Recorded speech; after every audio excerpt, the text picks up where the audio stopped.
Hello, I'm Gwenydd Jones of the Translators studio. We specialise in teaching the art of translation. In this video, I interview Ricard Sierra, the CEO of Kobalt Languages, a language services provider in Spain. Ricard generously shares a ton of useful insights and tips that will help freelance translators ensure a good relationship with translation agencies. He starts by talking about his early career, where he translated the subtitles for over 300 films. We then go on to discuss the different challenges that LSPs and freelance translators have to deal with. We cover a lot of ground, including pricing, specialisation and technology. Don't miss this interview because it's packed to the rafters with useful information. Translators, I give you Ricard Sierra.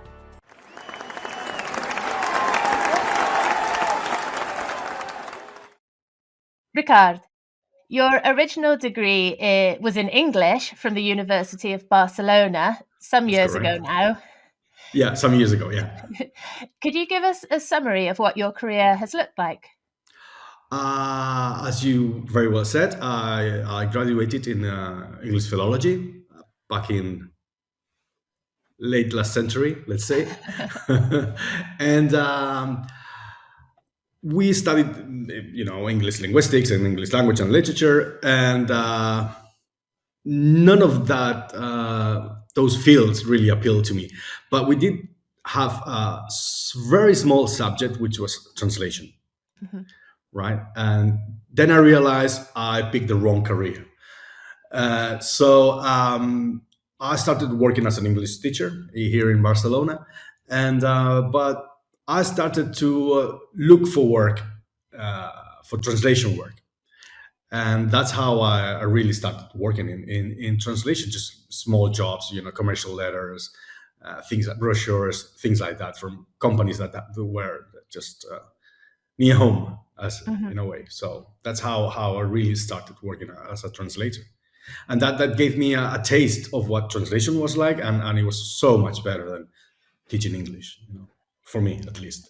So that's I feel really you. you can understand me, right? Because there's so many times you can teach the verb to be to students, right? I mean, I am, you are, he is, she is, and I mean, it was boring. As I said, when I finished my degree in English language and literature and philology, I started, sending letters, because at the time there was no email. So what you do is just send letters to companies or whatever you felt like you wanted to work with. I mean, you got the yellow pages and go through the yellow pages. Sorry. And I started. I wanted to work for a newspaper. I thought that would be cool, like sort of to translate for your the Times, or here it's La Vanguardia or El País, or those kind of newspapers. And that's what I did. I just grabbed a bunch of newspapers, radio stations, TV stations, and sent them letters. And really, I forgot about them and then maybe a year or a year and a half later, I got a phone call, and from which Televisión Española, which is for those who don't know, it's our public TV, our BBC in a way. And what are you doing later this afternoon? Can you come here and help us translate something? And that's how I got my really big chance. Right, because you originally worked as a dubbing and a subtitling translator. Is that correct? No, that's not correct. Oh, okay. No worries. I started working in Televisión Española as a translator, and that opened me the doors to work in the dubbing and subtitling arena. Okay, I see. So the network that you made while you were working there? Yeah, just the next round of letters that I sent did include. I made sure that did include my experience as a translator for the Spanish television. So, and that opened some doors. Yes. Okay, and so how did you get into the dubbing and subtitling work? I was already an audiovisual translator, because what I was doing at Televisión Española was translating interviews and shows. I mean, the shows you can, it was a sports channel maybe, what I was doing was sports related.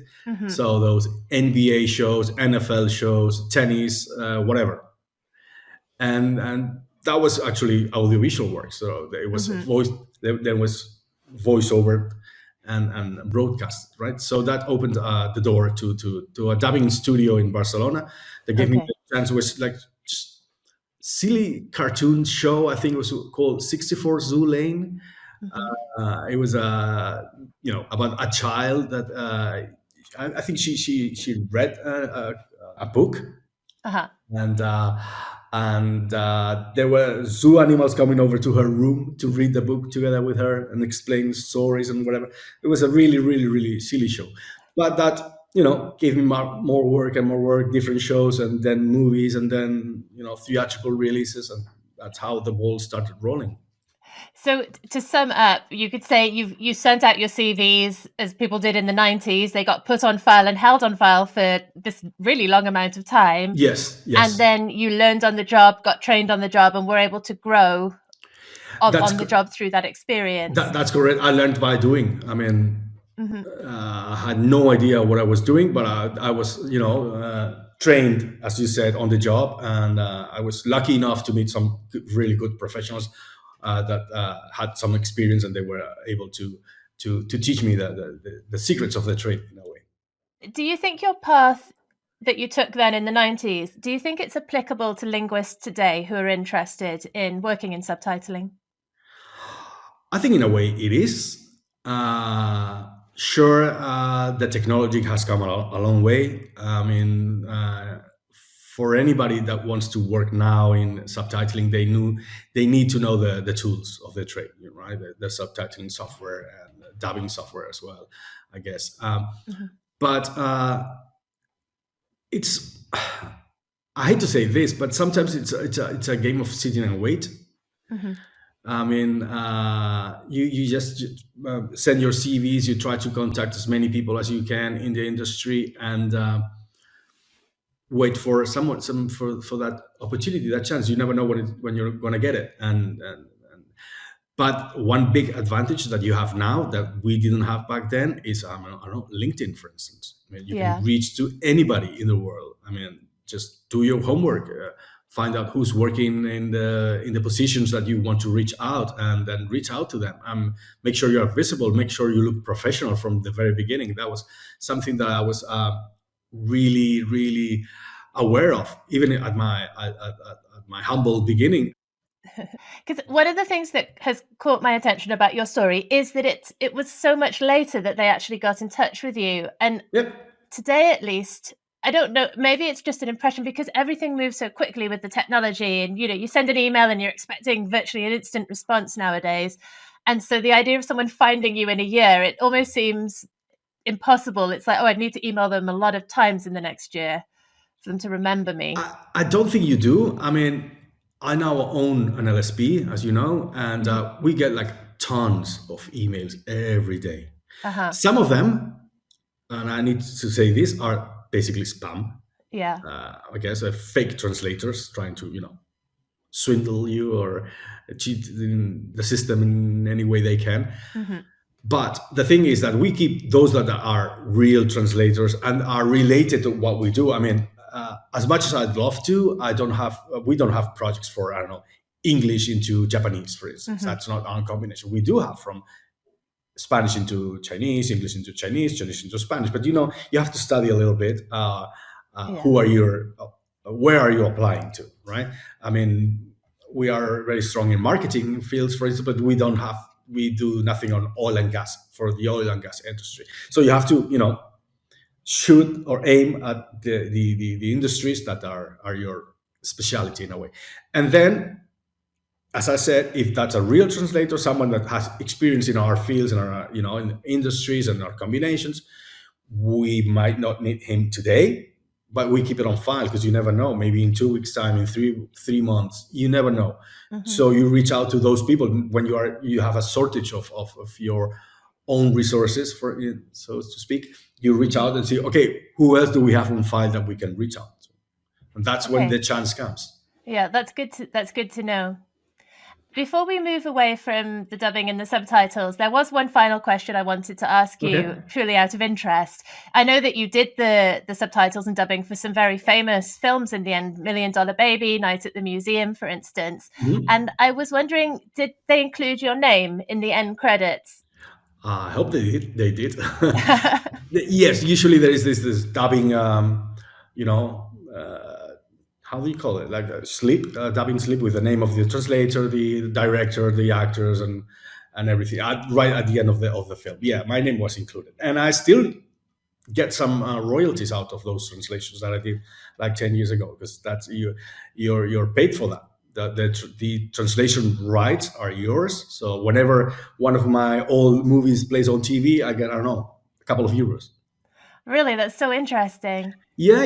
Because you are the owner of the adaptation of that original work, right? Mm-hmm. So yes, you can get, I don't know, when it's first released. If you're lucky, sometimes they pay you more on royalties than you get actually paid for the actual work. So yes, I mean, the last time I translated a film, I was like 10 years ago. So that goes down over time. Now, when I get my paycheck from my royalties, okay, I can buy myself a meal, but that's it. Right, it's still nice though. It's still nice though. Yeah. They treat me for a meal once every 3 months. That's all right.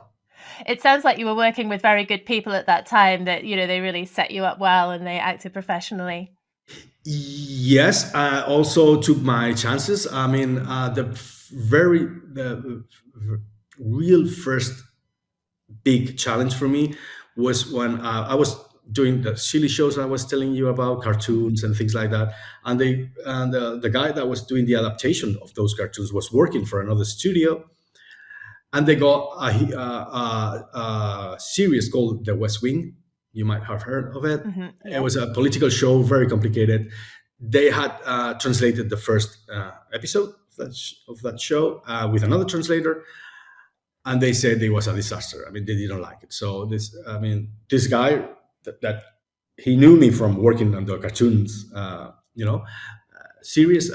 He took me to that other studio, I think, and they showed me just a small clip, 5 minutes of that. Can you translate that show? And I don't know why I said yes, because it was, if you have watched that show, it's very political. They talk really, really, really fast. It's hard to keep up with what they're saying.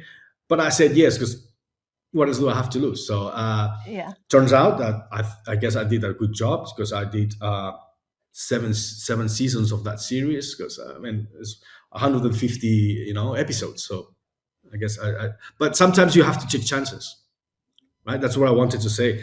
I mean, my basic instinct is to say no, that's too much. No, that's way off my league. But you have to progress in a way, and if you take on those challenges, and once you take the challenge, your way out. You'll find your way out, right? So, that's one advice I could give to whoever is watching this. I mean, sometimes you have to take a chance. I agree with you. That's fantastic advice. And I think, and added to that, as the result of taking chances, you've got to accept that sometimes it's going to go wrong, and maybe you're going to get rejected, and you've just got to keep going. For sure. I mean, we all read stories about brilliant people that got rejected like 100 times before their ideas came to success, right? So it's the same for you. You're not going to be the ideal solution for everybody. You have to accept that. I mean, but for sure, if you take your trade seriously, and you do your work, and you are professional, and you'll find your way. So moving along now, in 2009, you decided to create Kobalt Languages. How did that come about? By that time, I had translated. I know, because I have a record of all the films that I have translated in my lifetime. I had done like 300 films, 300 theatrical releases. I mean, if you do one, it's very easy to do the maths. If you do one film a week for 10 years, more or less, it adds up to 300 films. And I was like 36 at that time, and I still had like 30 years to go to retirement, and I had already translated Night at the Museum 1, Night at the Museum 2, Night at the Museum 3, and I said I cannot go on with my life and translate Night at the Museum 4, 5, 6, 7, 8, 9, 10, and other series, I mean, as well. So, and at that time I wasn't the top, the best translator in the country. I mean, for sure I wasn't. I mean, Star Wars, Lord of the Rings, those kinds of movies, they got assigned to people I admire and respect very much. But I was like a second tier translator in that way. When they were busy, I was the guy that they were turning to, right? But there was some like really much difference between what I was doing and what I was making a year to what compared to what were they doing and they were making. Sure, the projects were much more interesting. I mean, I'm not gonna lie, for sure they were. But the difference was minimal, and they still had like 20 years of career before they retired because they were older than me, but not that older. So I thought, what am I going to do? Keep on translating films and waiting for them to retire so I get my chance and do the new Star Wars or whatever, the Mandalorian show, whatever. So I thought, I cannot go on like this translating for 30 more years. And another thing, if I fall off my bike and break my arm, the money machine stops, right? You cannot get any more. I mean, you get sick or whatever. And that was at the time as well when I was having my first child. So, you look for different streams of income on what I'm going to do if I get sick and I cannot work real directly anymore. Also, at that time, I had started working for transcreation agencies in the UK mainly. And that was new, that was interesting. It was really, in a way, related to the subtitling and dubbing work that I was doing, because you have to, you cannot translate everything literally. You have to adapt the scripts. So there was really no difference between working in a movie and doing a campaign back at that time for, I don't know, Nokia or Motorola. Those were the big brands back then. Look at them now. But at that time, they were big. They were big. As I said, I was working for companies in the UK that were doing those type of services, but I couldn't find Spanish companies that doing those kinds of services here for Spanish clients. So I said, why not? I've been doing this for 4 or 5 years now. I know how it works. Maybe I can start, offering that kind of service to, Spanish companies, Spanish brands that might need them. And it's always better than, translate washing machine manuals and things like that. I mean, that's really, really boring. I didn't want to do that. And in a way that I consider myself to be a creative person as well. So, I get bored with repetitive tasks and, I like that line of work. And that's how I started. I just went to marketing departments offering, creative translation and adaptations and things like that. And it picked up quite quickly. I mean, I was lucky. I guess I was at the right time in the right moment, and that's how I transitioned from being a freelancer and actually translate to manage projects and look for clients and get work into different languages so I can move pass them around to my contacts that I had back then. Can you tell us a little bit more about the types of clients that you work with and the services that you offer? Yes, sure. We when we started, I always say the same quote, but it's what it is. It is what it is. Our idea was always first we'll take Manhattan and then we'll take Berlin. That's a Leonard Cohen song, right? But he was, I mean, that's our strategy as well. First, let's be someone here in our country, in Spain, and then we'll think about going abroad and offering our services abroad. So we started. We just, you need focus when you go out, and anybody could be your client.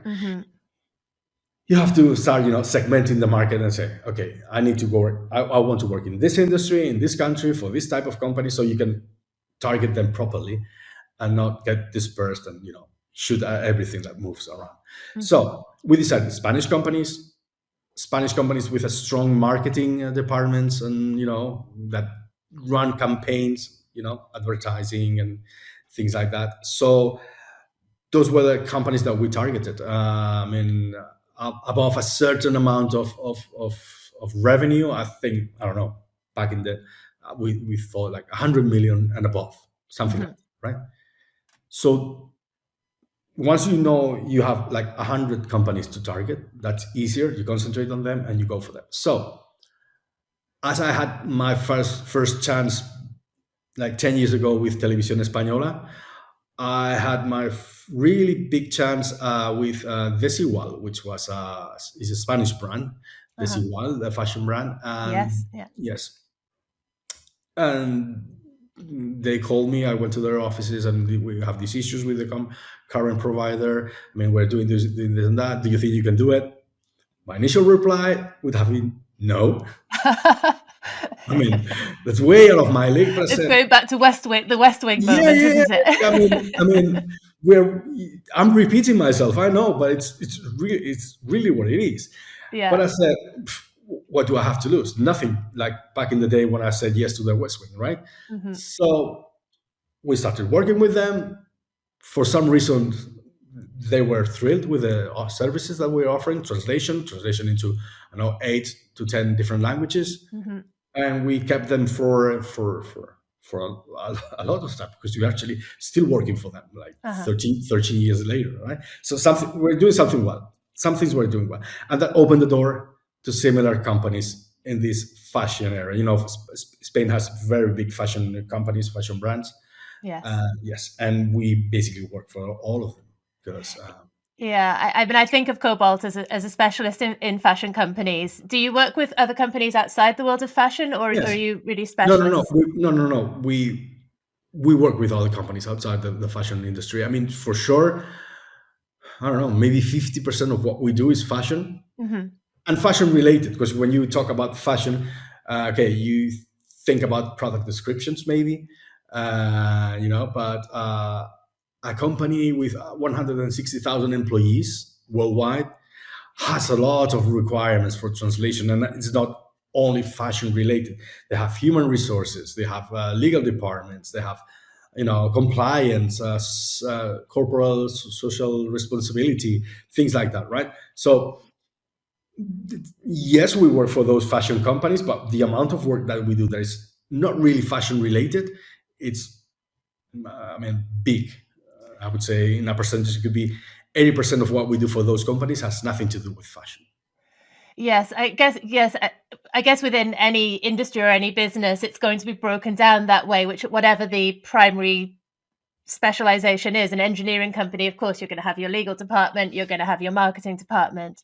Yes, I mean, they say I've read somewhere that there are more things in common between two companies of the same size but different industries, that two companies from the same industry but different sizes.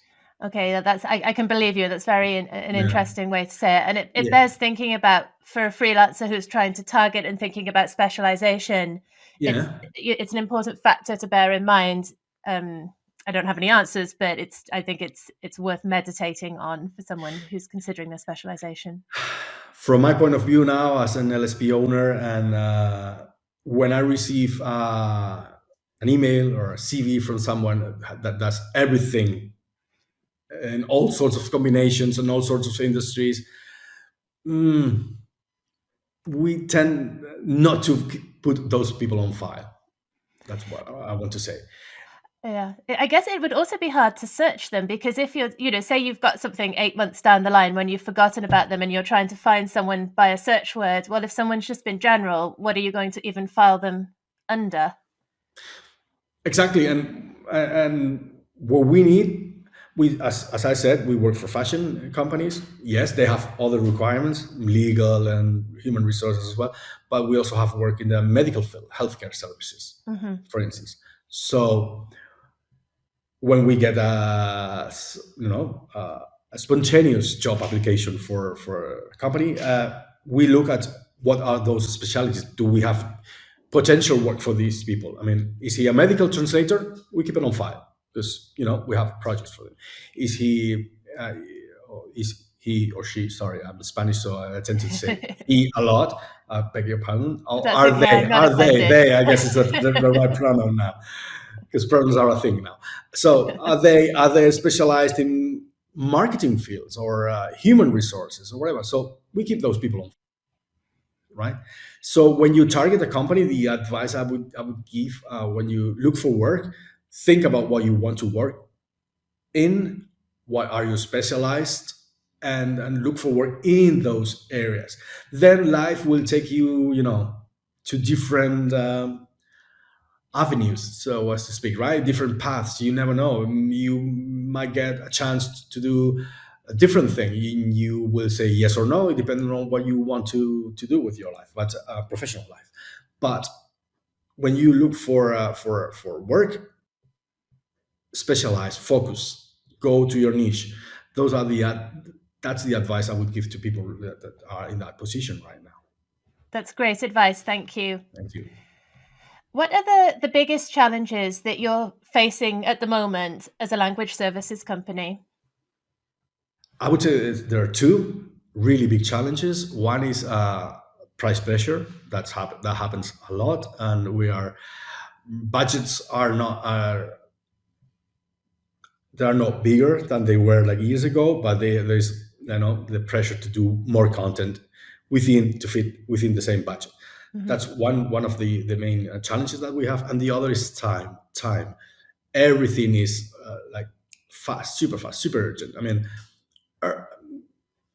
what was urgent, like, I don't know, 10 years ago, 15 years ago, maybe it was like 48 hours deadline. Now they can send you an email now, which is 11 in the morning, and say, I needed this for 3 p.m. And that's crazy. And that you need to optimize your workflows a lot to be able to keep up with that speed. So those are the two big challenges that we have. And so then if I turn that question around, because and take it in from the freelancer perspective. So the freelancer's there, okay, the agency is telling me to put my prices down, and they want me to drop everything and work for them urgently. Yeah. How can the freelancer best react to help with those challenges and to be chosen for work? I would say you have to look to the big picture or the long run. I mean, for sure, if there's this company that's reaching out to you once every blue moon with a ridiculous request, that urgent, super urgent, 20 words for now, I mean, and you never hear of them in months, it makes no sense. Yeah. Right? But if what they are proposing, that's what we try to do as well. What they're proposing, this is a collaboration. Okay, you are going to be our resource for this industry, this combination, or this client, and whatever work that we get, we're going to give it to you. Yes, there will times that you will have to drop everything for a €5 job. I'm sorry, but you will also get those €500 work jobs, projects, right? So in the end, at the end of the month, what's your invoice like? Is it €20? Is it 3,000? Is it worth for you? No, those are things that you need to consider, because the size or the work count of projects is getting smaller and smaller and smaller every time. So I wish we could do something to avoid that, but that's the world we're living in right now. So yes, I would agree with thinking there is a difference between a regular client asking you, can you do me a favor quickly, to somebody who's not been in touch with you for over a year, writing and asking you to quickly do them a favor. But it's the same for the freelancers. But I want you to know that it's the same for us as a company. I mean, yes, if it's a regular client and they call you on a Saturday, that has happened once every or twice a year or once every 2 years. You never know, but it happens. If it's a regular client, you're doing regular work, good work, I mean, you try to do the favor for them, right?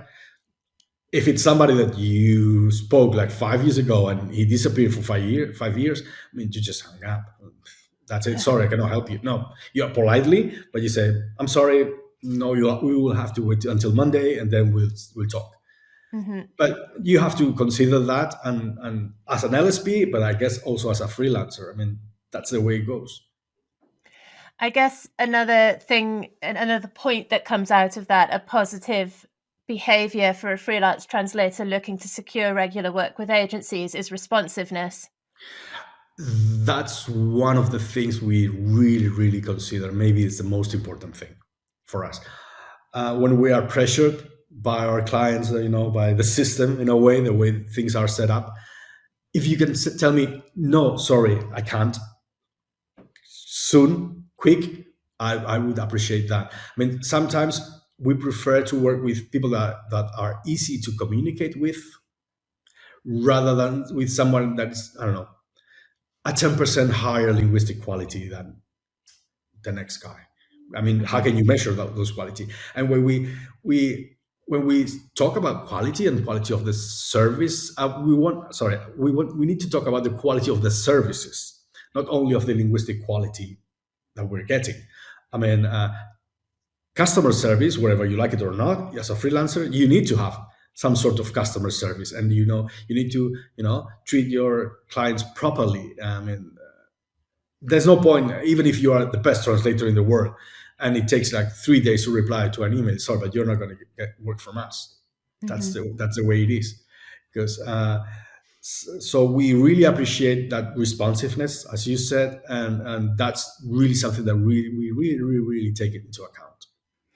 Yes, I think for freelancers who are transitioning and they're holding on, for instance, English teaching is a classic.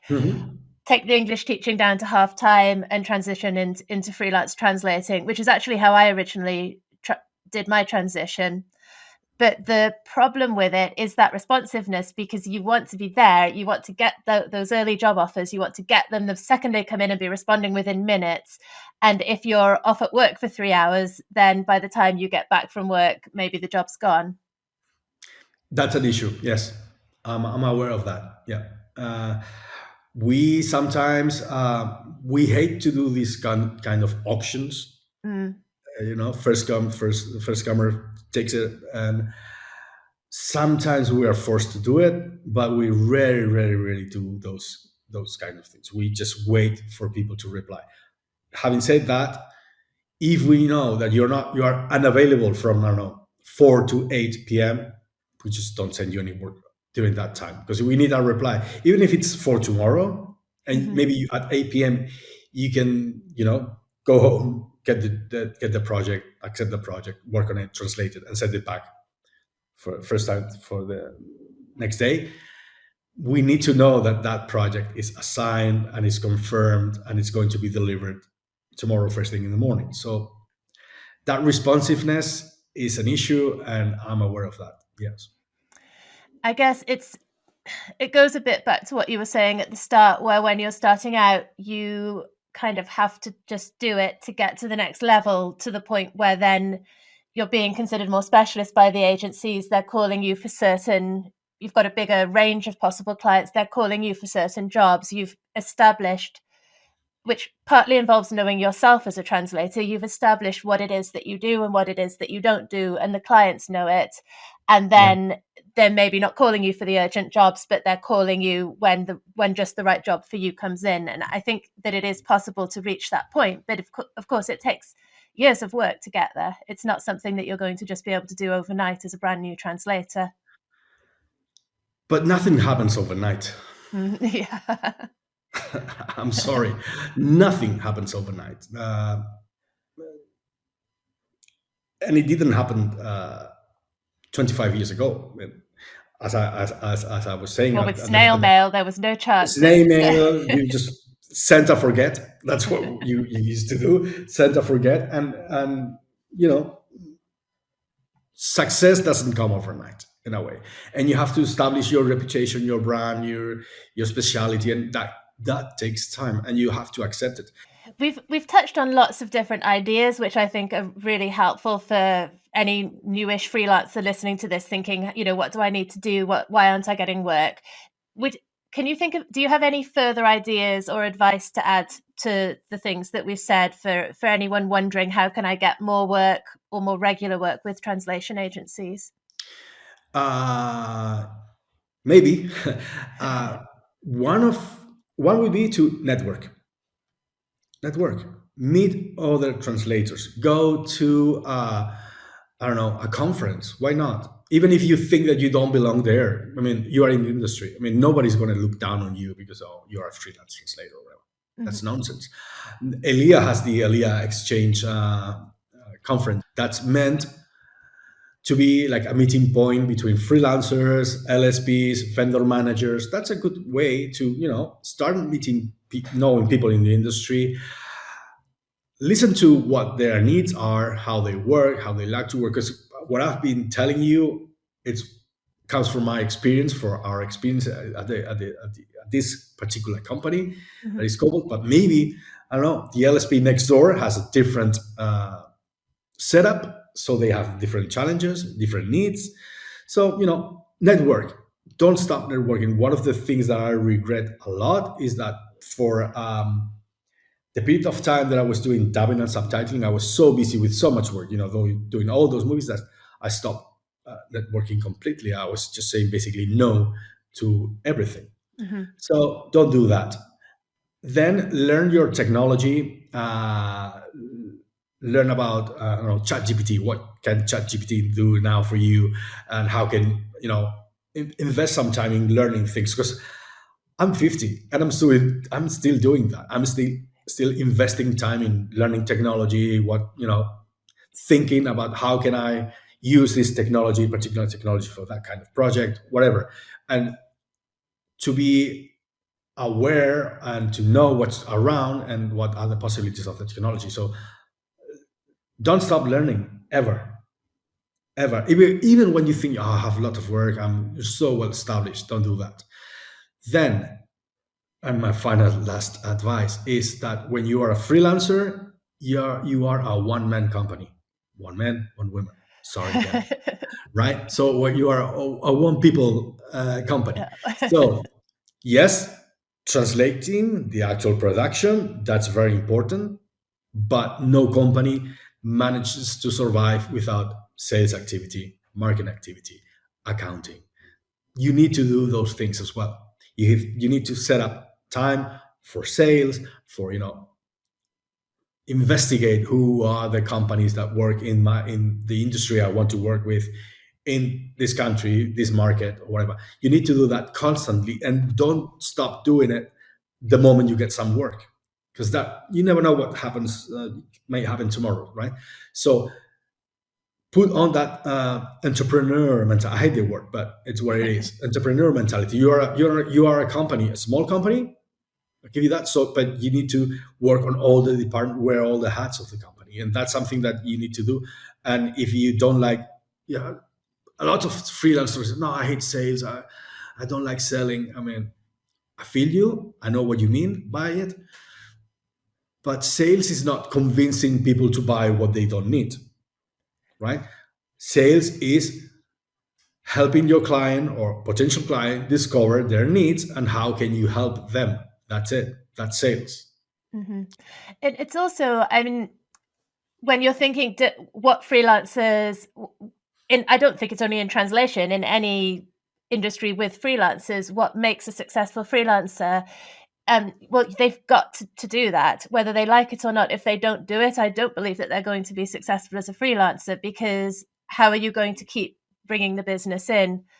And the other factor, translation is a very difficult job in general. It takes a lot of brain energy.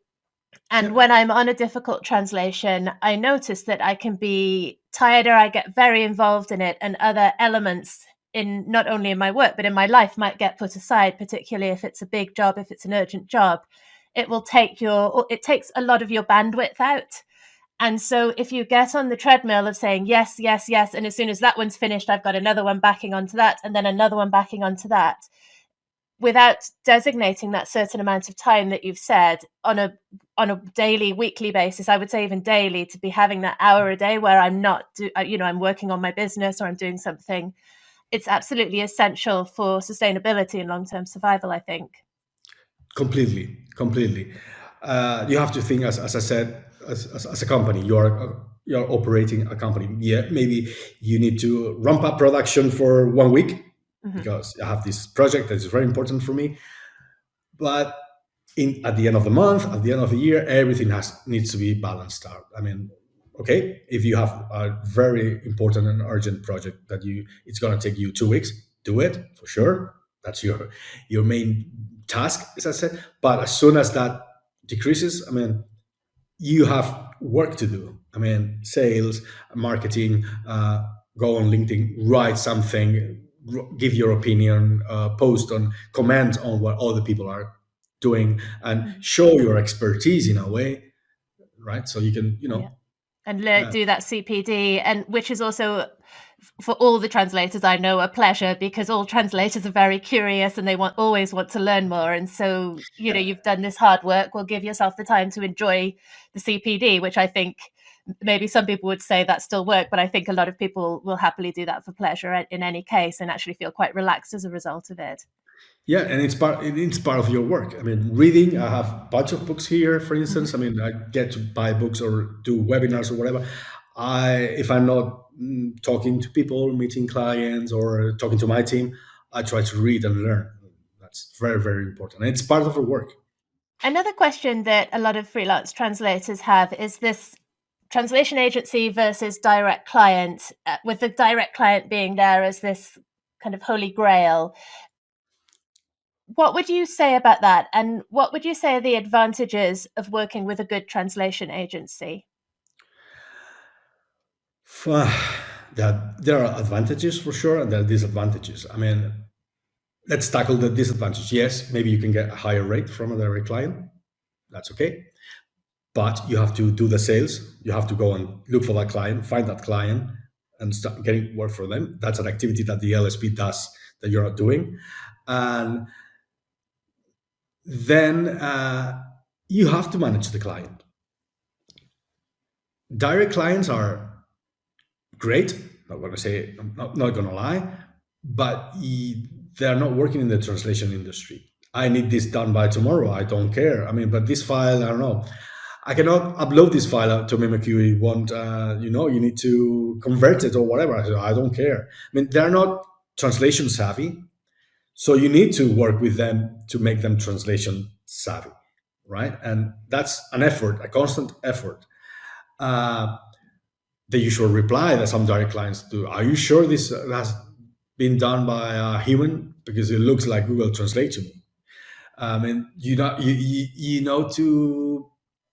need to know how to handle those objections as well with working with a direct client, for instance. On the other hand, if you work with an LSP and the LSP is happy with you, and they will send jobs from client A, client B, client C, so you get a constant stream, or constant as we can, right? Stream of work. Mm-hmm. So those are things that you have to take into consideration as well, right? And I wanted to say something else, but I think I forgot. Maybe I will remember it later on. What else did I want to say? I would say one thing I could add as a freelancer, with the emphasis on good translation agency, is that you don't have the payment battles, because Oh once yeah, with the direct client, there is more risk there, obviously assuming you're working with a reputable translation agency. yeah. That's another thing. We pay our translators on the day that we agreed, and that's it. Working with direct clients, even for us, I mean, sometimes we need to wait for days and weeks and months to get paid for one invoice. Maybe because, I don't know, we need the order confirmation number that hasn't arrived, or you know what, you made the invoice out for this company, but we thought that maybe you should redo the invoice to that other company, and that delays the whole process like 4 months. We paid our translators on the day, no matter what. We don't wait for our clients to pay us back, for instance. Mm. So that's a service that you need to provide as well. If you're a freelancer, I remember when I was a freelancer ages ago, there was this invoice, and it was like 6,000 euros, which was Mm-hmm. a lot of money. Yeah. A lot of money. So that invoice got stuck, They could not pay it. It was for Televisión Española as well, so that was my biggest client back then. And they changed the accountability, the accountancy program, or whatever, and we were doing changes. We cannot make the payment. We will pay it eventually. It took them like 4 months to pay those 6,000 euros, which I needed to go and buy groceries, right? Yeah. So that's something that there is a risk. And then finally, sometimes companies don't want to work with freelancers. Yeah. We have to accept that. For instance, imagine a company that has translation needs into 20 different languages. There's no way they want to manage 20 freelancers, or maybe 40, or maybe 80, because you have to cater for holidays and sick days and leaves and whatever. So for them, it's a hassle that they just don't want to do. They don't want to do the project management, so they hire an LSP. So that's something that, yes, you can get work for direct clients, smaller clients. Maybe, I don't know, the company next door or whatever, they only doing their website into Spanish or into English, and you can cater for them for sure. Go ahead, work with them, and it's going to be fantastic, and you're going to learn so much. But you have to be aware that companies reach to a point when they're big enough that they can't work with directly with freelancers, which is understandable as well. Thinking now, talking about prices, can you offer any pricing guidance for freelance translators? I'm thinking in terms of maybe rate ranges for different language combinations or services. That's going to be really, really hard. I mean, because it's going to depend on the country your client is based. Okay, we're working in Spain. We are famous for having low rates around Europe, but our standard of living is also lower. So, you have to cater for that. I mean, we cannot afford translators in the Scandinavian countries. They are too expensive for us, too expensive for our clients as well. So we try to work with Scandinavian people living in Spain, for instance. Right? That's one way of sorting out. But talking about translation rates and ranges, that's hard because it depends on the specialty. It's not the same general basic translation, commercial translation, than medical translation, for instance. The rates are completely different. Right, with the rate being higher, I assume higher for medical, higher for legal, higher for real technical translation. Those rates can go. I don't know, if you're paying 10 cents or you're getting 10 cents for normal translation, you can get, I don't know, 25 cents for medical translation. That's the way it works, and it's with a reason, right? Because it's hard to get into that sector, into that industry. It's hard to learn about all the medical terms and all the medical terminology. You have to keep up to date more than anybody else about what's going on in the field, right? So yeah, you're getting paid more for that work. Yes. So, and it also depends on the country you're based. I mean, 1,000 euros can be a lot of money, or it can be very little money. It all depends on where you live, right? So it's hard. So I guess to follow on from that logic, it makes most sense for a freelancer to approach agencies in the country where they live, or in a country with a higher cost of living than the one they live in.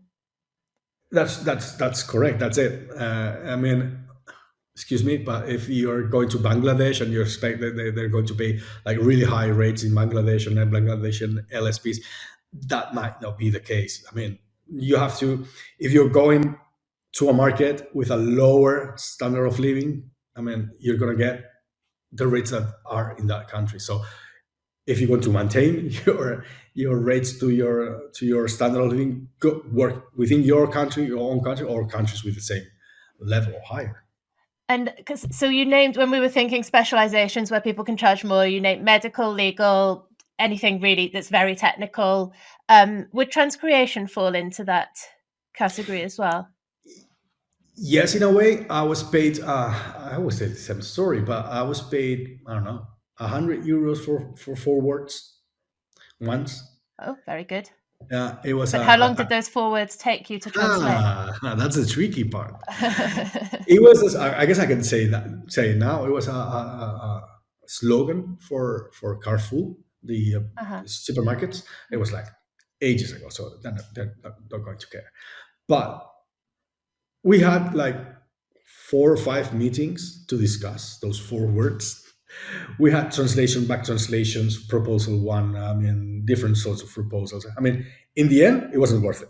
I can tell you Right. that. I can Yeah. tell you, that's what I wanted to say. Yeah, 25 euros per word, but it was Yeah. a complete waste of time. And It's translation is like that sometimes. yeah. Yeah, it all comes down to those out how many hours are you spending at a job. I remember one in my early career where I was cat tools. It was about 2009, so cat tools were being used, but not that. It wasn't on every job, and I took a job where they only paid 3.5 cents a word for Yeah. translating, which is way low. I'd never before or since taken that, but it was 100,000 words, and I said no cat discounts. And as it turned out, there was a huge amount of repetition in the project, and I got all of the repetition at that rate, and I made it was possibly one of the highest hourly rates that I have ever managed to make in my career, Yeah, you're working for completely a right. Chinese Or company. when I was working for a Spanish television, I don't know what I was charging, maybe 6 cents a word, something like that, 6, 7, around that.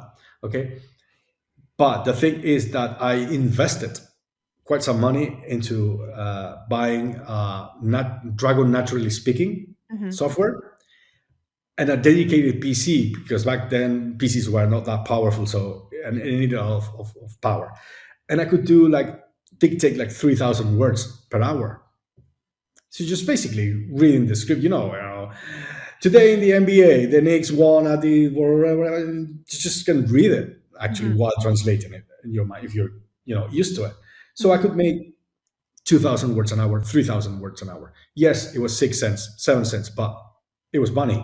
Hmm. I mean, in the end, what you have to take into account is not the rate per word, but the amount of money I'm getting every day, every week, or every month. I mean, I've translated for this very low or lower rate, but I can do so much work. I mean, in the end, what I want to know is how much I'm getting at the end of the month, right?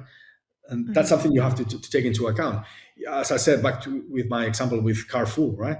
Yes, 25 euros per word. Oh wow, that's the best rate ever. Yeah, but it took hours and hours and hours to get those 25 euros per 4 words for 4 words. Hmm. So that's something you have to take into account as well.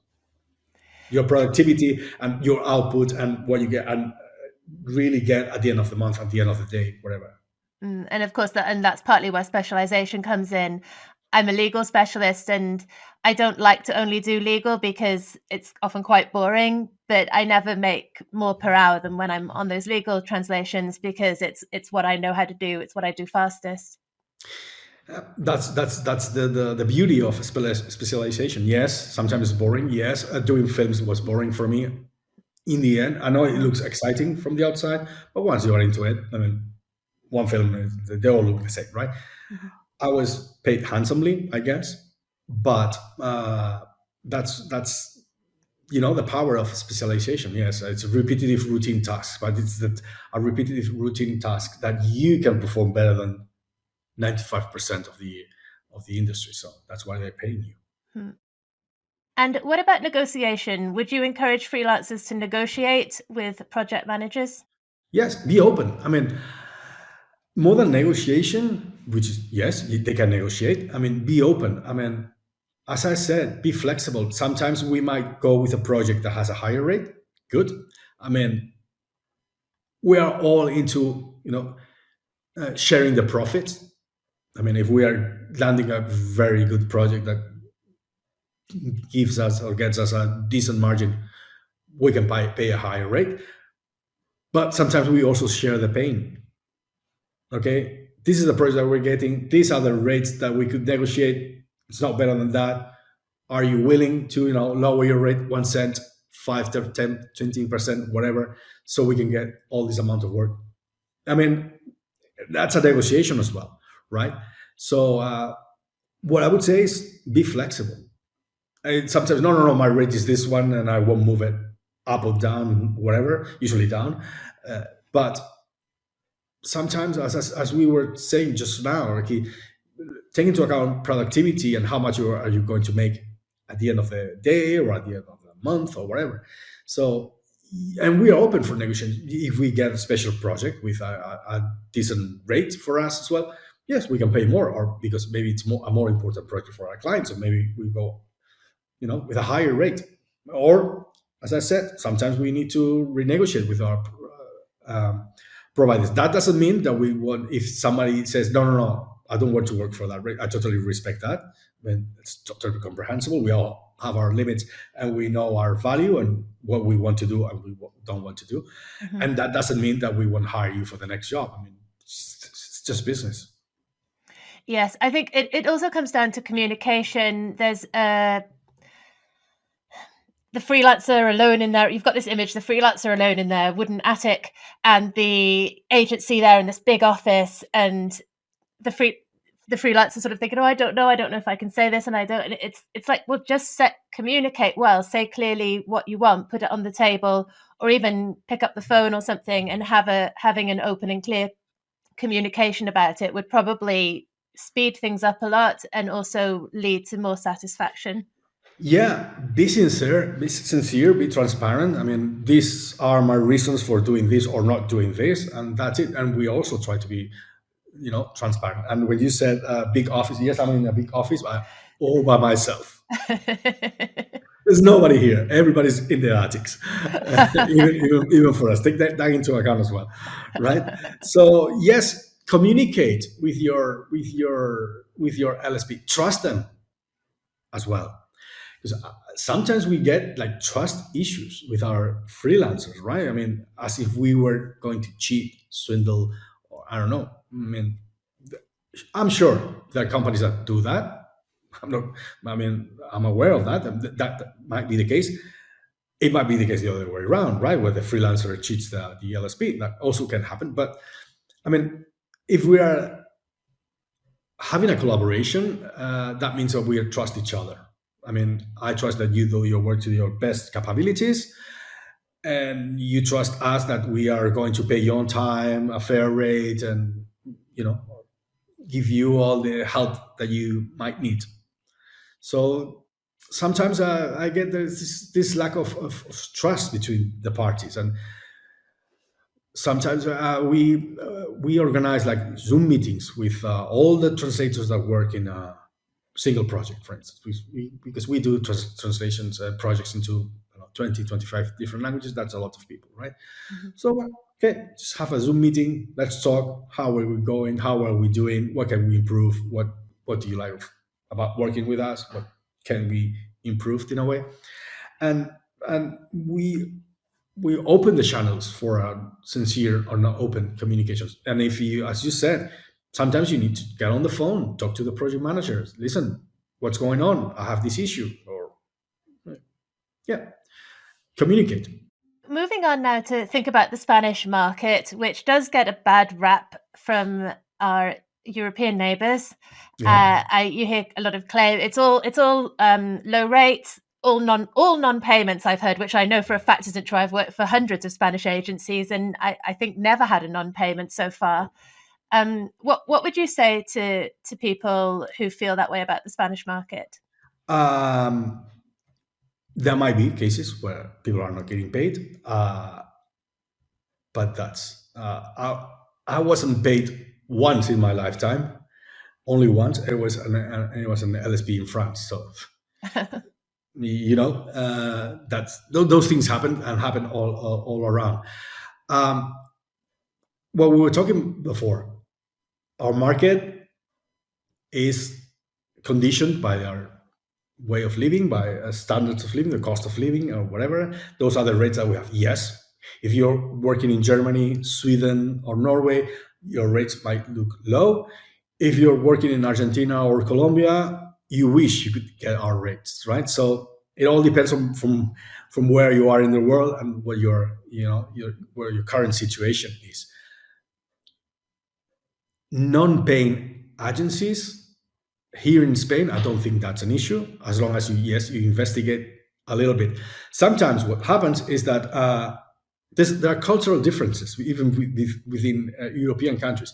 For instance, here it's the norm to pay in 30 or 60 days. It is what it is. That's it.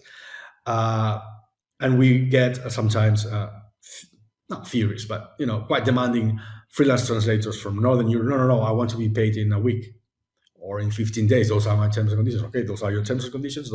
But they aren't ours. So we need to set a way of working. And sometimes there's this miscommunication, misalignment between where it's a non-payment.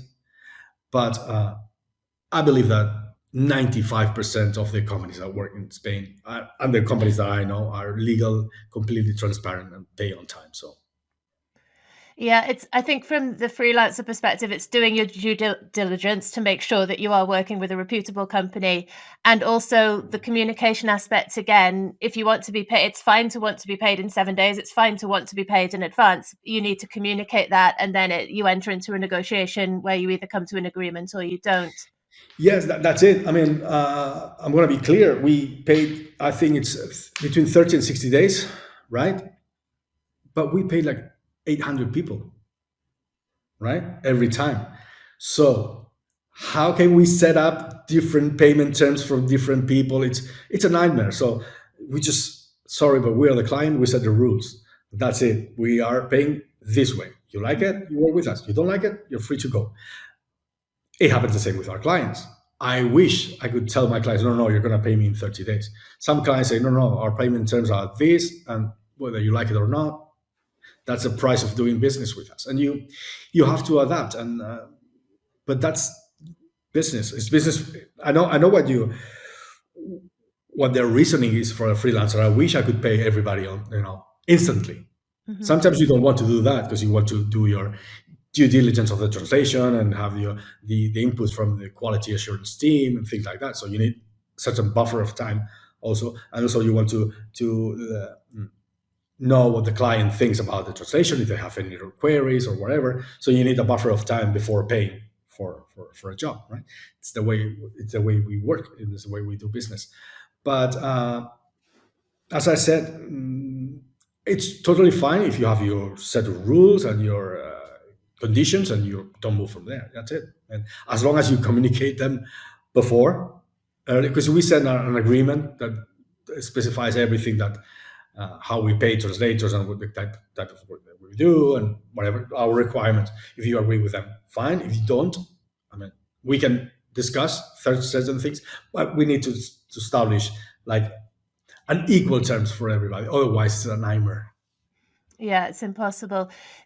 Probably the most difficult, on a repeated basis, the most difficult client I've encountered, and I can only speak in Spain because I've only worked for them in Spain, is universities, because they're so sprawling.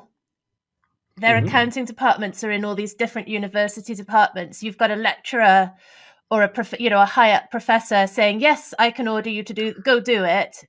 They're the ones placing the order. They haven't aligned with the accounting department. And I found terrible delays there just by owing to their internal, that they were always going to pay me, but they can take a very long time because they're just so disorganized internally. The public sector is the worst, here in Spain at least. We tend not to work for them because, as you said, you very well described the situation.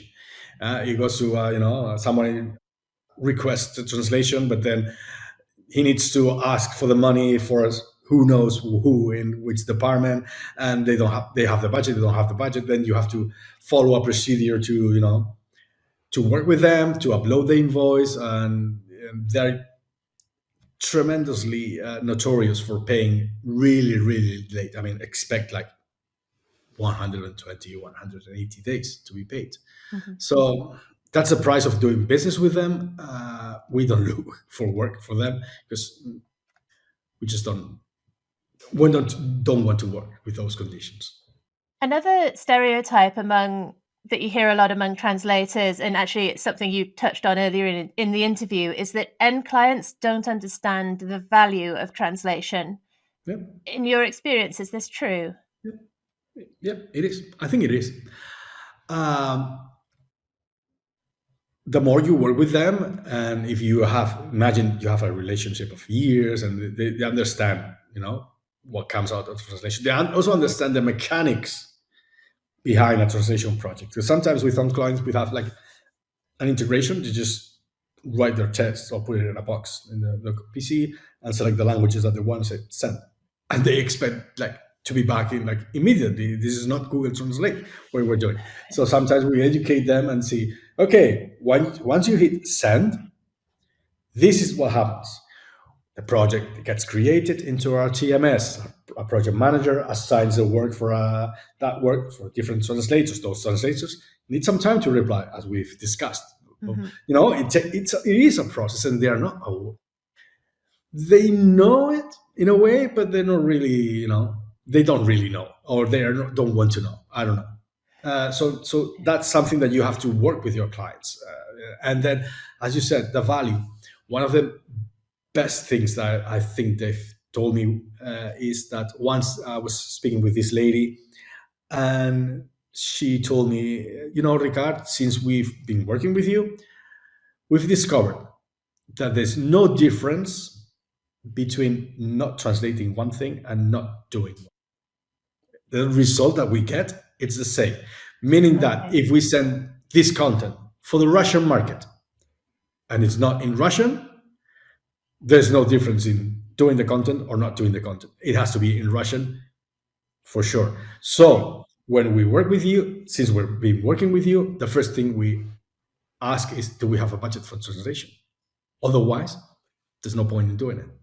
So that shows the value of translation, right? Because they know Yeah. the engagement that they're going to get is zero if it's not translated. So Yeah, it shows, and that's an educated client. It comes down to the common sense advisory tagline: "Can't read, won't buy." yep, yep. That's it. Or sometimes they say, "Oh no, but you know, smallish companies." They say, "Well, but my website is in English. Good luck in France. Good luck in Germany. You know, good luck in Italy as well." Yeah, Your if you conversion say, will go through the roof if you had even a small version or a landing page of your product in the language, in the local language. mm, But there is a reason why, I don't know, Facebook is translating into Swahili, even though Swahili is not an official language, right? But I think they did the test. They said, no, we have the app in English, the official language in Kenya, wherever it's English, so we don't need to translate that. The moment they translated into English, 80% of the people had switched language in like 2 weeks. thinking about technology, where do you see things going there? Do you think it's going to become all machine translation post-editing? Wow, that's $1 million question, right? Yeah, you don't know the Well, answer? no. I wish I had, because I would be one step ahead of you, but I don't have the answer. I don't know. I mean, I think machine translation is gaining ground. That's for sure. I think a lot of work is going to be post editing, and it's also a nice and a good way of getting into the entering the industry, right? Because post editing is frowned upon by more experienced translators. They don't want to do that work. They are lucky and they can reject those assignments because they have plenty of translation work, regular translation work. So maybe that's a way of for new people in the industry to, you know, start working in the industry, to start learning what's going on. Yeah, maybe it's not the best or the most entertaining thing to do, but it's a way to get to, you know, your foot on the door and start working from there. But It's I would sorry. it's well, what I would say about it as well, to actually post edit very well, you need to be a very good copy editor. You need to be excellent at finding identifying all these literal phrases and being Yeah. able to convert them into Yeah. natural phrases. So as a learning tool, if the advanced, you know, and when people are asking for post editing, a lot of the time it's just good enough, so it can be a bit literal in places anyway. It's not. I mean, that's the point of it a lot of the time. So it's quite a good for someone who wants more experience and to just get those words under their belt to help them become more proficient at the art. Then it's quite a good tool for actually sharpening those editing skills and the proofreading skills. Yes, and be aware of what's natural language in your target language and what sounds like literal translation. You also have to know what sort of post editing are they asking you to do, Mm. right? Is it full post editing? Is it light post editing? I mean, as long as it's understandable, that's all right. Okay, no. I want it to sound as if it's human written. You know, I mean, but yeah, you said it very well. It's copy editing work. That's what it is. And actually, the rates are mostly, the same rates as copy editing, right? Because it's more or less it should be around. Yeah, it's. I think it's the same as what we were saying before. It's how quickly. What is it? How quickly can you do it? And you. It's about knowing yourself, how fast you are on certain text types, and so. Yes, and understanding the scope of the project as well, as I said. I mean, sometimes you want to edit everything, but that's not what they're asking you to do. They're asking you to like light post editing, make sure everything is understandable, the Mm. translation is correct, and let's go. We don't care if it's too literal. I mean, maybe there are product descriptions that go on the Amazon web. But Yeah, it's really key to get that clear, because the other thing is, from some of the post editing work that I've done and the different you can actually be spending the same time on it as just translating from scratch if you have to get it up to human quality. And so of course the rate, when people are saying what's your post editing rate, it's like, well, what do you want the end result to be here? Because within the different types of post editing, there's of course a different amount of time involved. yeah, and it depends on the quality of the translation that you're getting in the first Mm. place, right? So that's why when we were talking about rates, it's hard to say no, it needs to be 7 cents, 8 cents, whatever. It depends on the amount of work that you have to do, the amount of hours that you have to dedicate. At in the end of the day, I know I need to make, I don't know, 150 euros per day. That's what I need to do. So you adjust. You've shared a huge amount of information in this interview, and it's been a very interesting conversation. Just to close, I'm going to ask you the question that I ask everybody I interview, and that is, what is your message for early career translators? Okay, my message, it's you're entering into an fantastic industry. Do it with an open mind. Be prepared to learn, to keep on learning. Never stop doing that. Also, meet people. As I said, network a lot, and be open minded. I mean, for sure, if you're new to the industry, you have an idea of what the industry should look like. What type of work are you going to do? But I can tell you that a lot of people that were in your position, uh, I don't know, 10 years ago, maybe when they were new, when they were starting, took different paths. I mean, now there are localization managers at Spotify, or work for, content creators in some other industry, or they work on more on the technical stuff, on machine translation and training engines and things like that. So be open minded and look around what are the different paths that might be open to you. Maybe working on LSP as a project manager, production manager. There are lots of positions also in LSPs that are not that are, of course, in the translation industry, but it's not translation per se. So that would be my advice. Well, that's great advice. And thank you very much for everything. Thank you for coming to speak to us today, Ricard. You're welcome. It's been a pleasure. I hope you enjoyed this interview from the Translators studio. We specialise in teaching the art of translation and in preparing translators for certification through the Diptrans exam. If you like our content, please let us know by clicking on the subscribe button. See you in the next video.